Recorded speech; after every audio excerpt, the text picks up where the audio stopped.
भारत समाचार और देश का 75वां बजट अब पेश हो चुका है। वित्त मंत्री बजट हमारे सामने रख चुकी है। संभावना और उम्मीद की बजट अब पूरा देश सुन चुका है, देख चुका है, जान चुका है और अब धीरे धीरे सभी जब जाएंगे, पूरा बजट पढ़ेंगे तो उनके समझ में आएगा क्या उनके लिए खास था, क्या उनके लिए खास नहीं था। इन सबके बीच बड़ी खबर, वित्त मंत्री निर्मला सीतारमण ने बजट पेश किया। मिडिल क्लास को इस बजट से बहुत बड़ी राहत, मिडिल क्लास को राहत की उम्मीद भी थी। इस बजट से मोदी सरकार ने मिडिल क्लास को तोहफा दिया है और इस बजट के बाद तमाम तरह की कवायदें भी शुरू हो गई है। अब 7 लाख रुपए तक कोई टैक्स नहीं लगेगा। इनकम टैक्स में बड़ी राहत दी गई है। 8 साल बाद जो स्लैब है टैक्स का वो बदला गया और सबकी निगाह इसी पर टिकी हुई थी। There was no mention of inflation. So there are a number of questions still. There's some good things in the budget, I don't deny that. And I certainly found myself applauding when they created a new digital library for children around the country. That all these are good things. But there are still some fundamental questions that remain to be answered. Dr. Prem, on a scale of 1 to 10, how much are you, especially the announcement made specifically of Karnataka, people are saying it was made because of the elections? I want to thank Honorable Prime Minister Narendra Modi ji and Nirmala Sitharaman ji for the massive announcement of the 5,000 crore rupees project for the Upper Bhadra irrigation project. From a very long time, many North Karnataka districts were struggling for even drinking water. This project is going to be a game changer. I thank the Honorable Prime Minister for this very important announcement on behalf of the people of Karnataka. And since you also coming from an urban community as well, and of course the urban center, how much of the tax rebate is important for the middle class?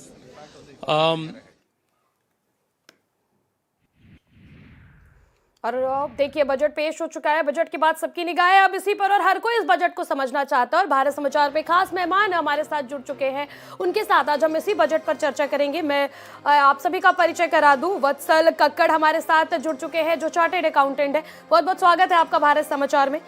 पवन धवन जो अर्थशास्त्री हमारे साथ studio से जुड़ चुके हैं और हमारे साथ डॉक्टर राहुल सिंह अर्थशास्त्री इस वक्त स्काइप के माध्यम से जुड़े। आप सभी का बहुत बहुत स्वागत है भारत समाचार में।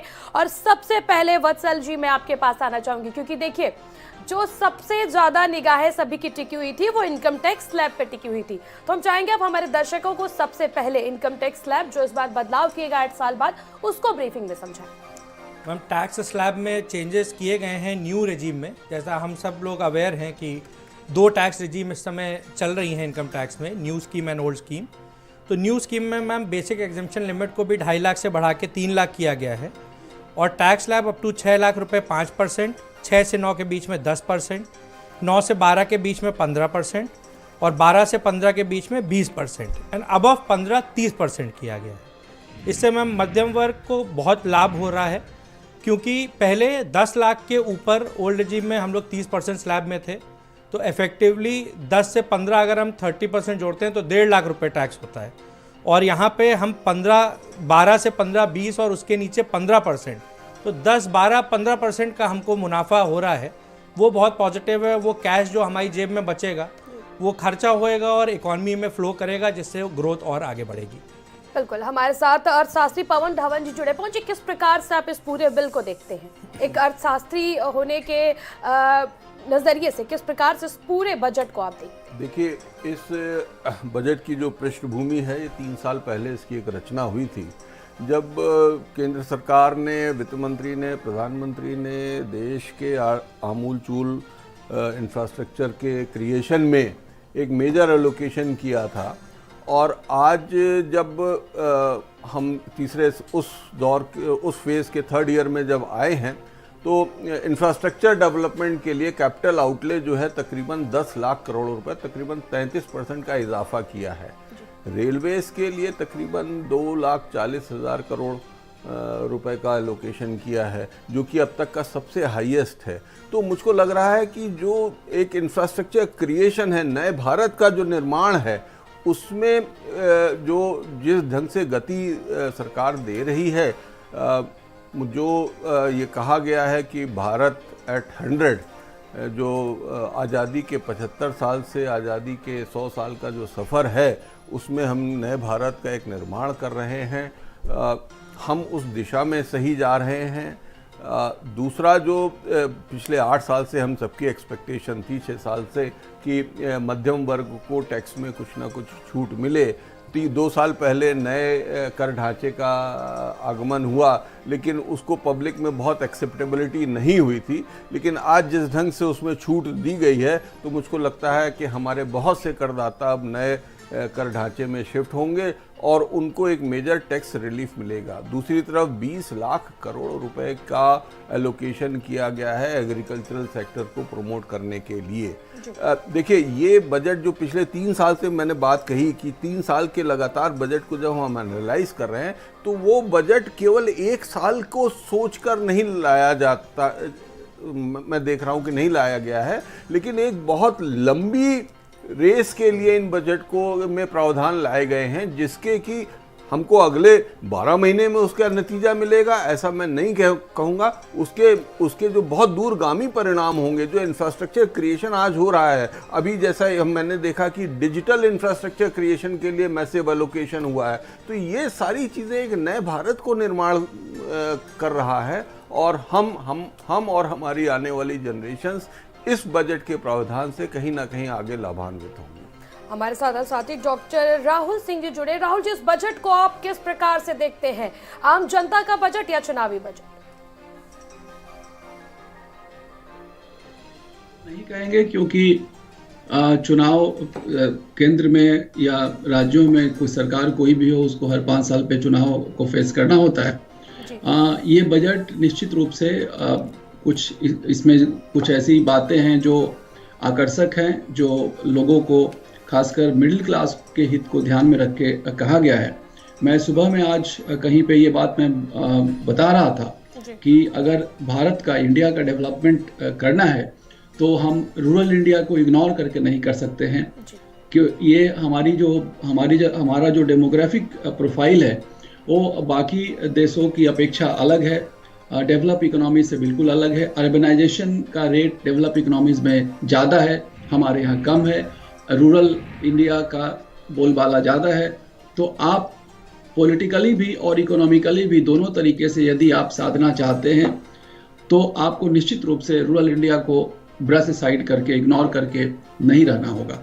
यह बजट जिस तरीके से एग्रीकल्चर सेक्टर के लिए एक बड़ा अमाउंट एलोकेशन किया गया है, और जिस तरीके से एग्रीकल्चर सेक्टर को ध्यान में रखा गया है, जो कि सीधा सीधा रूरल इंडिया से जुड़ा है, मुझे ऐसा लगता है कि रूरल इंडिया में आप देखें कि मंदी की हालात जो पूरी दुनिया में चल पड़ी है, वैसे में इस बात को तो मानना होगा कि भारत में स्थिति नियंत्रण में है। जितनी स्थिति खराब होती दूसरे देशों में जा रही है, वैसी यहाँ पे नहीं है। इसका सीधा कारण यह है कि ग्रामीण भारत, रूरल इंडिया हमारा स्ट्रेंथन हुआ है और रूरल इंडिया पे इसका असर कम पड़ा है।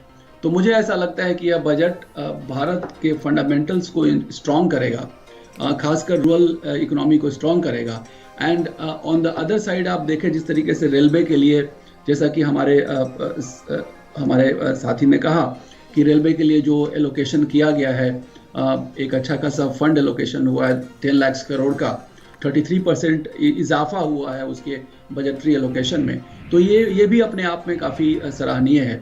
सबसे इम्पॉर्टेंट बात जो मैं थोड़ा देखना चाह रहा हूँ इसमें, कि लगभग कई सारे सेगमेंट को इसमें बेनिफिट पहुँचाया गया। जैसे मैं आपको एक आंकड़ा देना चाहता हूँ कि सीनियर सिटीजन्स के सेविंग अकाउंट के लिमिट को 4.5 to 9 लाख किया गया है। तो आप देखिए, मैं अगर 2011 का ही सेंसस की डेटा देखता हूँ तो उसमें पा रहा हूँ कि 10.38 करोड़ सीनियर सिटीजन है इंडिया में 2011 के सेंसस डेटा के हिसाब से। तो ये सीनियर सिटीजन्स का एक बड़ा एक पॉपुलेशन जो है इससे बेनिफिटेड हो रहा है। तो निश्चित रूप से यह बजट वेलफेयरिस्ट इन नेचर बजट है और इसमें काफ़ी लोगों को फ़ायदा पहुंचेगा और मिडिल क्लास को इसमें काफ़ी राहत मिल रही है। इनकम टैक्स के जो स्लैब्स चेंजेज हुए हैं, इनकम टैक्स में जो रिबेट दिया जा रहा है, इससे काम काज, नौकरी चाकरी करने वाले लोगों को इसका लाभ मिलेगा और इसका पॉलिटिकल लाभ भी मिलेगा। इसमें कहीं कोई दो मत नहीं है। चलिए बिल्कुल, सबसे पहले वत्सल जी हम आपके पास आना चाहेंगे। हमने इनकम टैक्स स्लैब्स की बात पहले भी कही थी और ये भी बताया था कि सबकी निगाहें इसी पर थी। जो स्लैब में बदलाव हुआ, इसके कितने लाभ मिलेंगे और किस प्रकार से मिलेंगे, दर्शकों को ये जरा समझाएं। मैम, एक तो पहले जो रिबेट थी 87A सेक्शन एक होता है जिसमें रिबेट मिलती थी, पहले भी था, ये 5 लाख रुपए तक सीमित थी, जिसको बढ़ा के अब 7 लाख रुपए कर दिया गया है। तो ये 2 लाख रुपए का मैम एक मेजर, आप मतलब अगर जिसकी भी इनकम 6,99,999 रुपए तक है जी। वो बिलो 7 लाख रुपीज है, वो इसका लाभ उठाएगा और वो एक भी रुपए इनकम टैक्स नहीं पे करेगा जी। तो ये एक बहुत बड़ा लाभ है।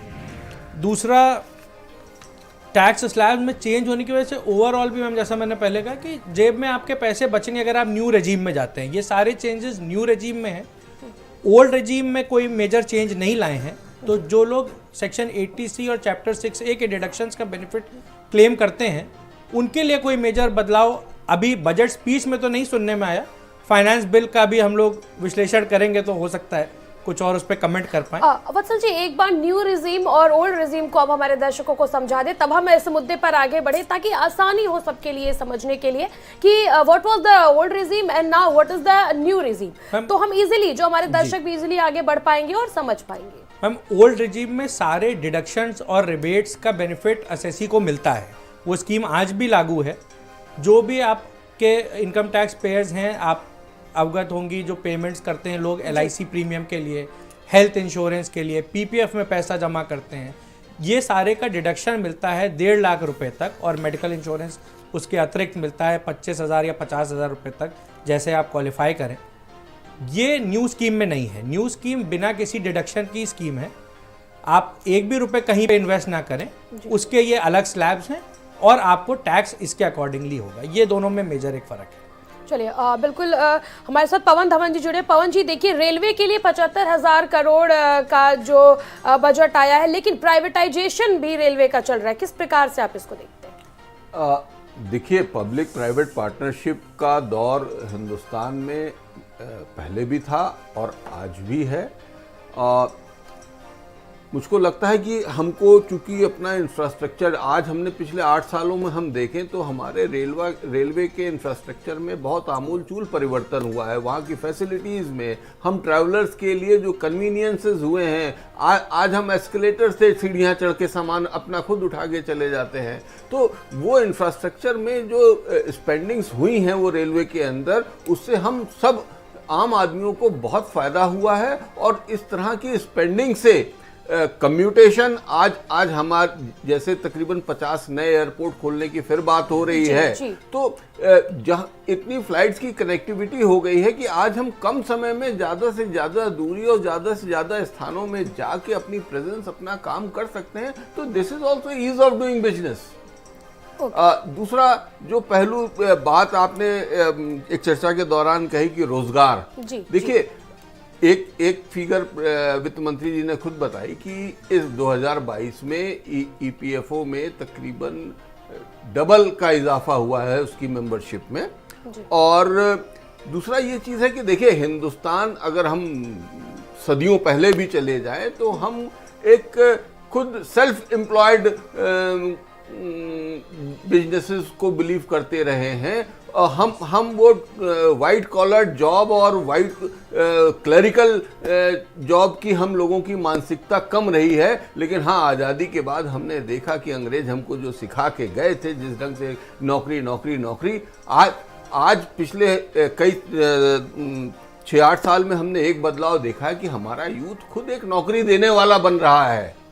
तो जो सेल्फ एम्प्लॉयमेंट जनरेशन है, जिस ढंग से स्वरोजगार की बात हमारे प्रधानमंत्री जी कर रहे हैं और उसके जो बेनिफिट्स हैं, आज देखिए एक बहुत बड़ा उन्होंने अनाउंसमेंट किया वित्त मंत्री जी ने कि MSME सेक्टर में जो MSME के भुगतानों का पेमेंट टाइमली नहीं करेगा, उसको उस एक्सपेंडिचर के लिए छूट नहीं मिलेगी। तो अब बिल्कुल, देखिए आपने बात करी एमएसएमई सेक्टर्स की और आपने इंडिपेंडेंसी की बात करी कि ब्रिटिश कल्चर जो है उसके चलते जॉब कल्चर को बढ़ावा मिला। ऐसे में देखिए सबसे बड़ा साल ओडीओपी को लेकर के आता, आप लोगों ने भी सुना होगा वन डिस्ट्रिक्ट वन प्रोजेक्ट प्रधानमंत्री का बहुत बड़ा योजना था। उनका सपना था कि हर डिस्ट्रिक्ट के प्रोडक्ट को, हर डिस्ट्रिक्ट के जो उत्पाद है उनको बढ़ावा दिया जाए। ऐसे में इस बजट पे ओडीओपी को कितना बढ़ावा मिल पाएगा, क्योंकि अगर ओडीओपी को बढ़ावा मिलेगा तभी जो रूरल एरिया है, गाँव तक के लोग इंडिपेंडेंट हो पाएंगे। दृष्टि से नहीं देखूंगी, मात्र आज की प्रोनाउंसमेंट से मेरा ये मानना है कि आज के इस बजट में महिला का सम्मान बढ़ा, महिला के अपने सामर्थ्य की वजह से राष्ट्र का सामर्थ्य कैसे बढ़ेगा वो सेल्फ हेल्प ग्रुप के अनाउंसमेंट में विशेष रूप से उल्लेखित था। मैं इस बात का भी अभिनंदन करती हूँ कि national digital library for children and adolescents, लेकिन मात्र डिजिटल इंफ्रास्ट्रक्चर नहीं, जिला स्तर पर भी हमारे बच्चे पढ़ें और बढ़ें कैसे, इसका विशेष प्रावधान आज के बजट में है। मैं विशेष अभिनंदन वित्त मंत्री जी का देती हूं कि महिला के सम्मान में उन्होंने सेविंग्स के एक नए प्रकल्प को आज राष्ट्र के सम्मुख उजागर किया।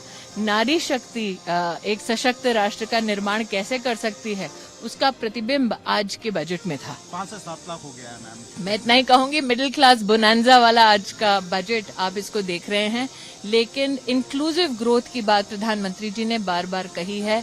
इंक्लूसिव बजट भी रहा है, इसमें चाहे schedule caste, schedule tribes, OBC, महिला, बुजुर्ग, इन सब के कहीं ना कहीं दरकार का ख्याल रखा गया है। मैं विशेष अभिनंदन इस बात का भी करती हूँ, बहुत कम लोगों ने शायद इस पर दर्शन दिया होगा कि सिकल सेल एनीमिया जैसी एक बहुत बड़ी चुनौती है हमारी जनजातीय समुदाय के लिए, उस पर भी जिस मानवीयता का उदाहरण आज बजट में हमें दिखाई दिया, तो मुझे लगता है सिर्फ आर्थिक दृष्टि से इस बजट को ना देखें, it's not only economically power packed budget but it's also humane budget. विपक्ष नाराज है। भारत प्रफुल्लित है, भले ही विपक्ष नाराज हो। भारत प्रफुल्लित है कि आज बजट में न सिर्फ महिला और वरिष्ठ नागरिकों की सेविंग्स की दृष्टि से, न सिर्फ टैक्स एग्जेम्पशन लिमिट्स की दृष्टि से, बल्कि साथ ही साथ फ्यूचर ऑफ इंडिया को बिल्ड करने का जो बजट है उससे भारत प्रफुल्लित। चलिए पवन जी, हम लोग बात कर रहे थे कि एमएसएमई के through OTOP one district one product को कितना बढ़ावा मिलेगा, क्योंकि देखिए अगर वन डिस्ट्रिक्ट वन प्रोडक्ट को बढ़ावा मिल जाता है तो गांव का हर एक एक इंसान इंडिपेंडेंट होगा इससे। नहीं देखिए, आप जैसा बताया तकरीबन 20 लाख करोड़ रुपए का प्रावधान किया है एग्रीकल्चरल को प्रमोट करने के लिए, एग्रीकल्चरल इंफ्रास्ट्रक्चर को बढ़ाने के लिए। इसका रिजल्ट क्या होगा? इसके रिजल्ट ये होंगे कि हमारा किसान के पास, उसके पास मोबिलिटी का ऑप्शन होगा, ट्रांसपोर्टेशन का ऑप्शन होगा, लॉजिस्टिक्स होंगी, उसके जरिए वो अपने प्रोडक्ट को जहां चाहेगा वहां पहुंचा पाएगा। जब उसकी आउटरीच बढ़ जाएगी, आज अगर किसान का एक दायरा उसके गांव तक सीमित था, और अगर वो एक प्रदेश या एक देश और या पूरे विश्व में अपने प्रोडक्ट को अगर ले जा सकता है, तो वो आउटरीच जो है उसकी इनकम को बढ़ाने का फायदा करेगी। और वैसे भी आप देखें कि जैसा इसमें कहा गया है कि प्रति व्यक्ति आय तकरीबन डबल हुई है पिछले 6-8 साल में, तो मुझको लग रहा है कि ये जो ग्लोबल जो चैलेंजेस, वर्ल्ड इकोनॉमी के चैलेंजेस की वजह से जो अनस्टेबिलिटी थी, उसकी वजह से जो इन्फ्लेशन एक सडन प्रॉब्लम क्रिएट रही पिछले साल में, हालांकि भारत ने उसका बहुत बखूबी से सामना किया है, और आगे आने वाले समय में, जैसा कल इकोनॉमिक सर्वे में भी है, कि हम 6.8 के आसपास की अपनी जीडीपी ग्रोथ हासिल करेंगे, इन्फ्लेशन को कंट्रोल्ड रखेंगे। बट विश्व की आर्थिक स्थिति क्या होगी, यूक्रेन वॉर क्या करवट लेगा, but our country is in a very very promising and dominating position to rule the world, और आज हम उस क्षेत्र में बढ़ते जा रहे हैं, उस दिशा में। बिल्कुल। डॉक्टर राहुल, देखिए गोल्ड महंगा हुआ है, तो गोल्ड में इन्वेस्ट जो करने वाले लोग हैं किस प्रकार से उनको देखते हैं, उन पे किस प्रकार के इफेक्ट इससे पड़ेगा, क्योंकि तमाम लोग हमारे देश में ऐसे हैं जो गोल्ड में इन्वेस्ट करते हैं और गोल्ड महंगा हुआ है। Doctor Rahul.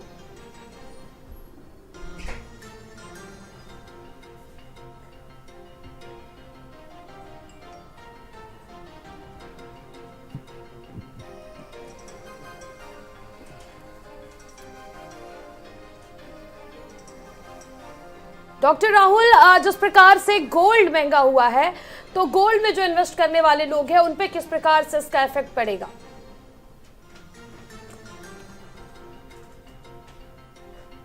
Sir doctor Rahul, आपको हमारी आवाज मिल पा रही है क्या? चलिए हमारे साथ वत्सल जी जुड़े। वत्सल जी, ये जो पूरा बिल आया है ओवरऑल, चाहे अगर गोल्ड सेक्टर की बात किया जाए तो गोल्ड महंगा हुआ है, जो चिमनी महंगी हुई है, रसोई गैस महंगी हुई है, किस प्रकार से इसको देखते हैं आप? क्या कुछ असर मिडिल क्लास और सीधा सीधा आम बजट था ये, तो आम जनता पे कितना पड़ेगा इसका? मैम, जहाँ तक गोल्ड या किसी भी कमोडिटी का सवाल है, इनके प्राइसेस तो इंटरनेशनल मार्केट रूल करती है। ये country to country except for the taxation impact कोई बहुत मेजर इम्पैक्ट नहीं होता है गोल्ड वर्ल्ड ओवर, क्योंकि उसके प्राइसेस कमोडिटी के बढ़ ही रहे हैं, तो इस वजह से बढ़ा है थोड़ा बहुत। मैम, रिलीफ गवर्नमेंट का देखिए मेन फोकस, जैसे सर ने कहा, इंफ्रास्ट्रक्चर को बढ़ाने पे बहुत ज़्यादा फोकस है, और कस्टम ड्यूटीज़ में वेरियस रिडक्शंस गवर्नमेंट किए हैं वेरियस सेक्टर्स में। बेसिक कस्टम ड्यूटी भी कई जगह रिड्यूस करी, ग्रीन मोबिलिटी पे भी वो अपना लेके आए। इन सारे ड्यूटीज़ को रिलीव करने, क्योंकि गवर्नमेंट का फोकस है कि हमारा प्रोडक्शन मैन्युफैक्चरिंग जो कंसर्न्स हैं वो ज़्यादा से ज़्यादा प्रोडक्शन में आए और जनता को बेहतर चीज़ें मिलती जाएं। थोड़ा बहुत टैक्स इम्पैक्ट से चीज़ें नॉमिनल सी बढ़ती या घटती ज़रूर हैं, लेकिन उसका लॉन्ग रन में कोई बहुत मेजर इम्पैक्ट मैं नहीं देखता हूँ। बिल्कुल। देखिए, अभी बजट पेश होने के बाद से ही जो शेयर बाजार है, सेंसेक्स, उसमें 1000 अंकों का उछाल आया है। किस प्रकार से आप इसको देखते? सीधा सीधा तुरंत से असर बजट पेश होने के बाद से ही? इसको तो मैम मैं बहुत पॉजिटिव देखता हूँ, और इसके पीछे का रीज़न थोड़ा सा, रीज़न ज़रूर नेगेटिव है। रीज़न ये है मैम कि कोई चेंज नहीं है, इसलिए ये पॉजिटिव है। मार्केट एक इस सोच में थी कि शायद कैपिटल गेन के होल्डिंग पीरियड की डेफिनेशन में चेंज हो, या जो शॉर्ट टर्म शेयर्स के होल्डिंग पे 15% ही टैक्स लगता है उसमें कुछ चेंज हो। वहाँ पे कोई चेंज ना आना मार्केट्स के लिए बहुत पॉजिटिव है, और मैं ये समझता हूँ कि आने वाले दिनों में, पिछले 1 महीने से जो बहुत ज़्यादा हम फॉरेन इन्वेस्टर्स द्वारा सेलिंग देख रहे थे, वो रिवर्स होनी चाहिए और वो पैसा भारत में वापस आएगा। मुझे उम्मीद है कि निफ्टी और सेंसेक्स यहाँ से आप अच्छी दौड़ लगाते देखेंगे। चलिए पवन धवन जी, टैक्स के अलावा अगर बात करें तो इस बजट में आम जनता का कितना लाभ देखते हैं आप? नहीं, देखिए, आम जनता, खासतौर से सीनियर सिटीजन्स के लिए जो 15 लाख रुपए की लिमिट थी वो बढ़ा के 30 लाख रुपए कर दी है, तो कहीं ना कहीं हमारे जो वरिष्ठ नागरिक हैं वो ज़्यादा ब्याज पा पाएंगे, उनके हाथ में ज़्यादा इनकम आएगी और उसका डिस्पोजल वो अपनी स्पेंडिंग्स में खर्च करेंगे। देखिए, जो एक लो इंटरेस्ट रेट का रिजीम जो चला था पहले, पिछले 1 साल से ब्याज दरें बढ़ रही हैं, लेकिन साथ साथ इन्फ्लेशन भी बढ़ रहा है, उससे हमारे वरिष्ठ नागरिक कहीं ना कहीं हमेशा आहत रहे हैं, क्योंकि वो बैंक डिपॉजिट्स पे, फिक्स डिपॉजिट्स पे और पोस्ट ऑफिस डिपॉजिट्स पे ही निर्भर रहते हैं, और वहाँ के रेट ऑफ इंटरेस्ट अगर लगातार नीचे रहते हैं तो उनके हाथ में ब्याज के रूप में कम पैसा आता है, और इसीलिए वरिष्ठ नागरिक डिपॉजिट स्कीम शुरू की गई थी जिसमें कि ज़्यादा ब्याज दर मिलती रही है हमारे वरिष्ठ नागरिकों को, लेकिन उसमें कैप थी कि आप केवल 15 लाख रुपए डिपॉजिट कर सकते हैं।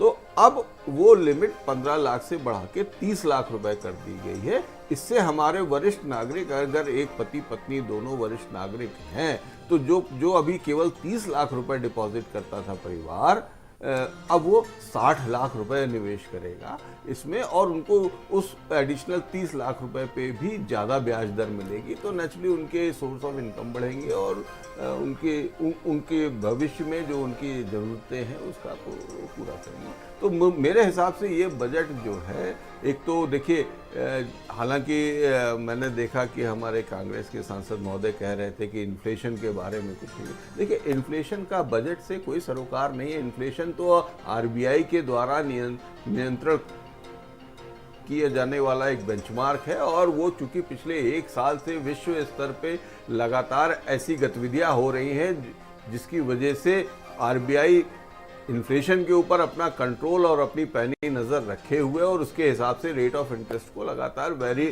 करता ही रहा है।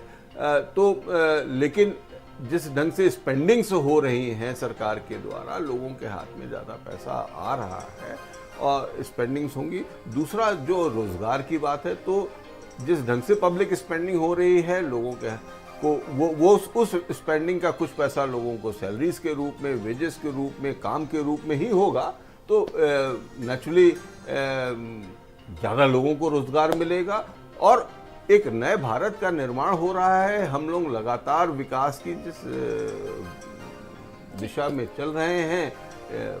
बिल्कुल। पवन जी, आपने वेजेस की बात करी, तो जो डेली वेजेस के लोग हैं, रेडी पटरी वाले लोग हैं, इस बजट से उनका कितना मुनाफा, कितना असर इस बजट से उन पर पड़ने वाला है? देखिए, जैसा वत्सल जी ने कहा कि मिडिल क्लास को टैक्सेशन के रूप में एक सौगात मिली है।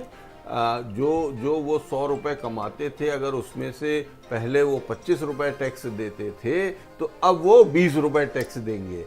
5 रुपये वो इकोनॉमी में स्पेंड करेंगे। वो स्पेंड किसके माध्यम से होगा?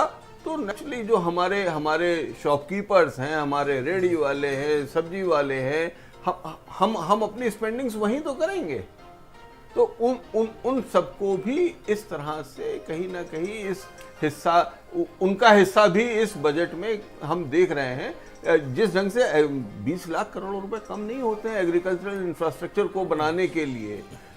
अभी जो कल इकोनॉमिक सर्वे में आया कि जो हमारा इंफ्रास्ट्रक्चर एक्सपेंडिचर पिछले साल जितना हमने प्रोजेक्ट किया था, वो अप्रैल से नवंबर के बीच में 140% की उसमें ग्रोथ है। तो वो ये स्पेंडिंग्स कहाँ जाएंगी? ये स्पेंडिंग्स कहीं ना कहीं हमारे नागरिकों, हमारे काम करने वाले लोगों की जेब में ही तो ये पैसे जा रहे हैं। तो लगातार इस ढंग से मुझको लग रहा है कि हम सबका योगदान भी हो रहा है और इस ग्रोथ में हम सब अपना योगदान निकाल भी रहे हैं। बिल्कुल। डॉक्टर राहुल, महिलाओं के लिए इस बजट में काफ़ी कुछ चीज़ें हैं, काफ़ी कुछ बातें निकल करके आई है। किस प्रकार से आप इसको देखते हैं महिलाओं के लाभ की? महिलाओं के लिए निश्चित रूप से आप देखें कि वुमेन सेविंग को जिस तरीके से बेनिफिट किया जा रहा है, 7.5% इंटरेस्ट रेट जो 2 लाख के डिपॉजिट पे, और बल्कि ओल्ड एज लोग जो हैं उनके लिए भी जो 30 लाख का जो 15 लाख टू 30 लाख किया गया, उसमें निश्चित रूप से स्पाउस को बेनिफिट मिलेगा, उसमें महिला भी हो सकती हैं। तो ओवरऑल आप ये जो बजट है, इसमें महिलाओं को ध्यान में रखते हुए कि जैसा कि मैंने बोला कि इसमें कई सेगमेंट्स के इश्यूज को एड्रेस करते हुए ये एक इंक्लूसिव बजट है और इंटरेस्टिंग बजट है अपने आप में। पिछले 3-4 साल से जो बजट हम लोग देखते रहे हैं, उसमें यह बजट लगभग सारे लोगों को एड्रेस करने की कोशिश है। तो महिला जो हैं वुमेन के लिए ये